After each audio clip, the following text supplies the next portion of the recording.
Again, thank you everybody for joining us here today. My name is Tom Stark. You can also find me at theorganicretiree.com. But I'm with Lexie Hanna today.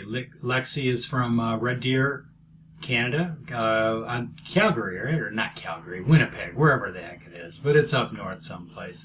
So Lexie, thank you for joining us here today. How are you today? I'm very good, Tom. Thank you so much, and thanks for having me. You know, I kind of screwed up the the Calgary part and the Winnipeg and all that, but I apologize for that. But one of the beautiful things about how we know each other is we met each other through an online marketing community. And so we're trying something here today where we want to get our message out about health, about wellness, and get it out to a much wider audience. You know, it's been inspiration to me to be able to see some of what you're doing, and I've really appreciated how you talk about health and wellness and the importance of pH and pH balancing and the impact that it is on our health. Lexie, can you just elaborate on that a little bit? Absolutely, Tom. And just to clarify for you and everyone, I am in Red Deer, Alberta, Canada. Calgary, Winnipeg. It's a population of about 100,000 people, and today we've got about a 0 Celsius temperature with blowing snow. So we do have the first day of winter today. Yeah, so for those people in the U.S., that's about 32 degrees, I believe. So somewhere in the, right around the freezing point. But anyway, so pH balance and health, and what led you onto this journey of health and wellness? Great question, Tom. I am a 20-year cancer survivor. Wow. Amen. Congratulations. Thank you. And I'm honored and very appreciative and grateful that I'm here to talk to you about it today. Mm-hmm. Can imagine.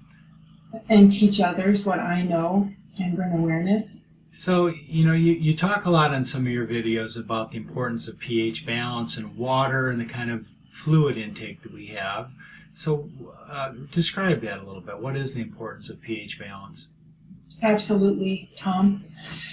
7.0 is baseline. It is the scale, the middle of the scale between 0 and 14, where we measure our alkalinity in our body. Mm-hmm. Our bodies need to be 7.0 or higher in alkalinity. Mm-hmm. Basically, Otto Warburg said many, many decades ago that sickness and disease do not live in an alkaline environment. Right. They thrive in an acidic environment.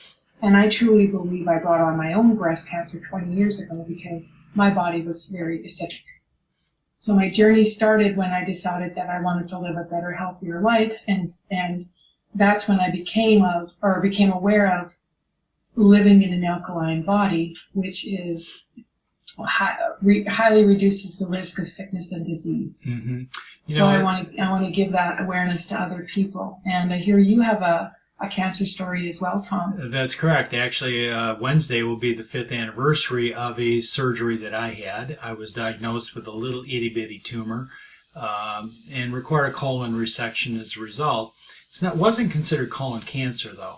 But when they got in to start the procedure, they discovered that the cancer had already gotten outside of the of the tumor. So throughout my whole midsection, liver, kidneys, lung, you name the organ, it was there. And so a 2-hour procedure actually took 8 hours to complete. But I can tell you that's what led me onto this journey of trying to understand why did this happen, how did it happen. And so Otto Warburg and the importance of alkalinity and the fact that our bodies can heal themselves is really it's intriguing. It's totally amazing when you actually begin to study what our bodies are capable of doing. But we have to feed it in the right way. We have to give it the right nutrients in order to do that. Absolutely, absolutely, Tom. And our bodies are amazing, remarkable machines. Mm-hmm. We just have to be aware of how to make them run optimal. It's just like a vehicle. Your vehicle is going to last if you give it synthetic oil changes on a regular basis, or regular oil changes, whichever oil you use. If you don't change the oil in your vehicle, you're going to have problems. So if we don't feed our bodies properly, we're going to have problems. It's the same thing. And our bodies are built to last a long time. It's just our environments and the choices that we make with processed food and poor water and stress and no sleep. Those choices that we make add on to the the acidic load in our bodies tremendously. Yeah. And that load gets bigger and bigger and bigger until suddenly we're sick, very sick. We have a disease. And then it's all reactive mode in terms of what medication can do or what the medical science can do. So if we are on top of it in terms of nutritionally, what we're putting into our body, there's a phrase that I used to use, we are what we eat, but now I believe we are what we absorb. And, whether it's food or nutritional supplements or the water, it's also shampoo, it's soap, it's all the stuff that we use, in our day that exposes us to creating these chemical imbalances or these alkalinity and acidic imbalances. But it all plays hand in hand, and it's just totally fascinating when we look at it. So in your recovery journey, I don't know if recovery is quite the right word anymore. You're so far past it that you're kind of thriving in what you're doing. That's how I look at it. When I see your presence online, it just seems like you don't really focus on the negative stuff. You're really focusing on improving your overall health and just maximizing your God-given, kind of body structure, if you will, or, just kind of living a life that is whole and natural. Is that fair? Absolutely. Yeah. No, you did a couple of videos in the last, 2 days, I think. One where you're washing fruits and vegetables. Or vegetables. They were all red. I remember that. Red peppers, some tomatoes, some other stuff. And you put them in, what did you put them in? Okay, so I have high alkaline water. I have a machine that makes high alkaline water. So I soak my veg and fruit in 11.5 pH water. And what that does is that water actually emulsifies the oils that are in our pesticides and herbicides and breaks down that oil, so that it takes off all the pesticides and herbicides off the food, and so we don't ingest any of that chemical toxin in our bodies to increase the acidic load, right? So that water is 11.5. Now there's water we don't drink that water. I don't drink that water. That water is not meant to be drank because it's very strong. Correct. The water I do drink is 8.5, 9.0, and 9.5. Okay. So that's well above the 7.0 mark. So what that's doing is bumping up my immune system. It's an antioxidant, and I always get stuck on these antioxidant, and it's detoxifying me at the same time. Yeah. And anti-inflammatory as well.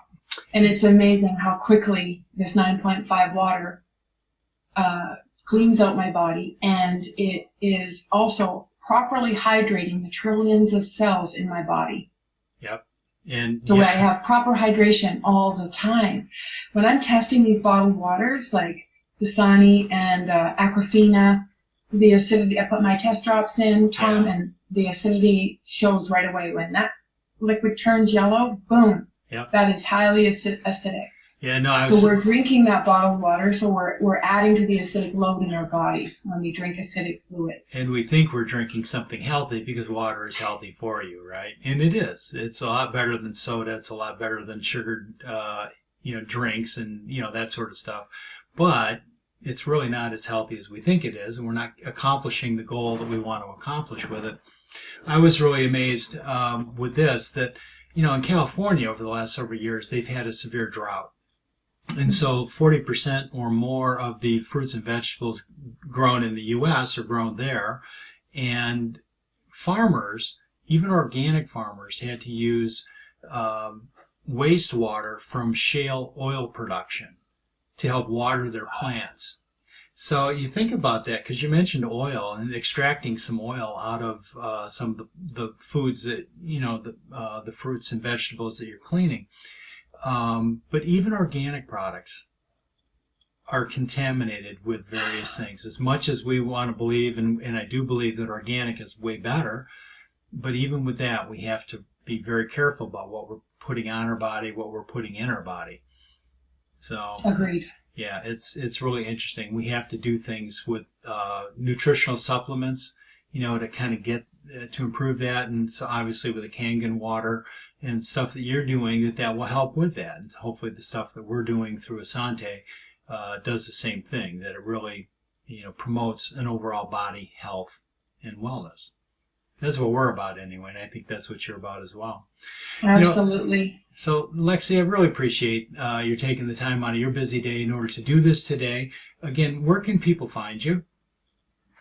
Tom, they can find me at Natural Living with Lexie on Facebook. That is my page. Or Lexie Hannah is my timeline. Well, very good. And again, my name is Tom Stark. You can find me at theorganicretiree.com. I'm also on Facebook, and my phone's ringing. Got to turn that off. Anyway, but Lexie, thank you very much. I really appreciate this, and we'll be back in touch soon. You're very welcome, Tom, and thank you, and have an awesome day. And bye-bye, everybody. Bye-bye.